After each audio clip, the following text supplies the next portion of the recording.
সেই জায়গায় আমারও তো কিছু মেধা আছে। সেক্সুয়াল রিমার্ক পাঠান বা রেপ থ্রেট দেন, আমি ছাত্র দলের সেই লোকজনের কাছেও পৌঁছাচ্ছি। বিএনপির যে ছাত্র দলের ছেলেরা, ওরা কিন্তু আসলে বয়সে আমার ছোট ভাইয়ের মতন।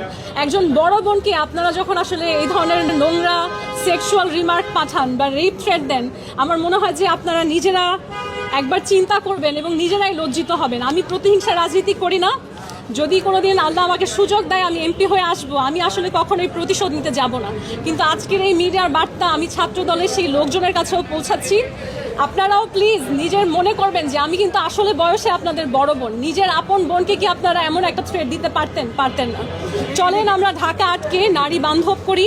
কোনোভাবেই নারীর প্রতি ভায়োলেন্সকে উইপেন হিসেবে ইউজ করবেন না। রাজনৈতিক প্রতিদ্বন্দ্বিতা হবে দেশের জন্য কে বেশি ভালো করতে চায়। জি, আমরা সুনিশ্চিত, কারণ তাদের পরিচয় এবং তারা আসলে লুকিয়ে করেনি ব্যাপারটা। তারা অনেকটা গর্বের সাথে একজন নারীকে থ্রেট দেওয়াটা মনে করেছেন গর্বের। এবং আমাদের যে মুক্তিযুদ্ধের ইতিহাস, আমরা জানি যে নারীর প্রতি সহিংসতা সবসময় আসলে যুগে যুগে একটা উইপেন হিসেবে, হাতিয়ার হিসেবে ব্যবহৃত হয়েছে। যখন আমরা কাউকে কন্ট্রোল করতে চাই, সেটার তো অনেক রকম ওয়ে আছে, কিন্তু কেন যেন আমরা আসলে নারীকে যৌন হেনস্থাকে মনে করি যে একটা পদ্ধতি, কিংবা নারীর ক্যারেক্টার নিয়ে কুরুচিকরপূর্ণ মিথ্যা কথা ছড়িয়ে আমরা মনে করি যে তাকে কন্ট্রোল করা যাবে। আমাদেরকে এই সমাজ ব্যবস্থা থেকে বের হতে হবে। আমাদেরকে বাংলাদেশকে সুন্দর করে গড়ে তুলতে হবে, যেখানে আমরা প্রতিযোগিতা করব।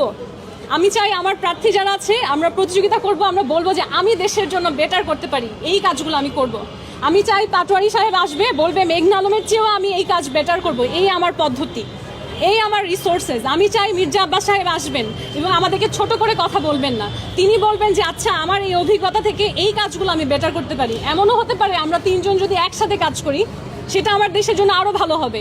এবং আমাদের মধ্যে যদি একটা সুন্দর সম্পর্ক থাকে, যেই জিতুক, জেতার পরেও তো তার জনগণের সমর্থন, আরও অনেক জায়গার কানেকশন লাগবে। মেঘনা আলমেরও অনেকগুলো প্লাস পয়েন্ট আছে, আমারও অনেক আন্তর্জাতিক কূটনৈতিক সংযোগ আছে, আমারও যে আমি 11 বছর ধরে রাজনৈতিক প্রশিক্ষক হিসেবে কাজ করছি, সেই জায়গায় আমারও তো কিছু মেধা আছে।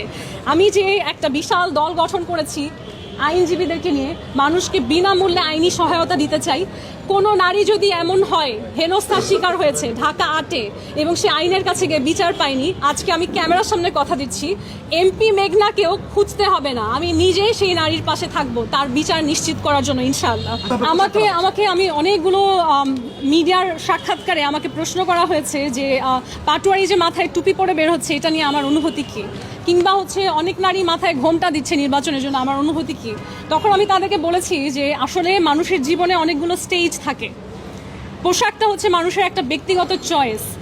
একটা সময়ে এমনও হয়েছে যে আমি হিজাব পরেছি মাথায়, আবার আমি হিজাব ছাড়াও এখন আমার সংস্কৃতি যে পোশাক, সেই পোশাকে আছি। আপনারা যাদের কথা বলেন, তারা তাদের লাইফস্টাইল, তাদের লাইফের কোন স্টেজে আছে, তার মধ্যে আসলে ভেতরে কি পরিবর্তন হয়েছে, বা সে কোন জায়গায় যাচ্ছে, সেখানে কি পরে সে কমফোর্টেবল ফিল করবে, অনেক কিছুর উপর নির্ধারণ করে কিন্তু একটা ব্যক্তির চয়েস হয়। সেখানে হস্তক্ষেপ করার অধিকার কি কোনো নারী বা পুরুষের আছে? নাই। শুধু নারীর পোশাক না, পুরুষের পোশাকেও হস্তক্ষেপ করার কারো অধিকার নাই। সো মেঘনা আলমের যতটুকু অধিকার আছে তার মাথায় কাপড় দেওয়ার বা না দেওয়ার, পাটোয়ারিরও ততটুকু অধিকার আছে তার মাথায় টুপি দেবে কি দেবে না সেটা তার নিজের ডিসাইড করার। তাই পোশাক নিয়ে কোনো আলোচনায় আমি যেতে চাই না।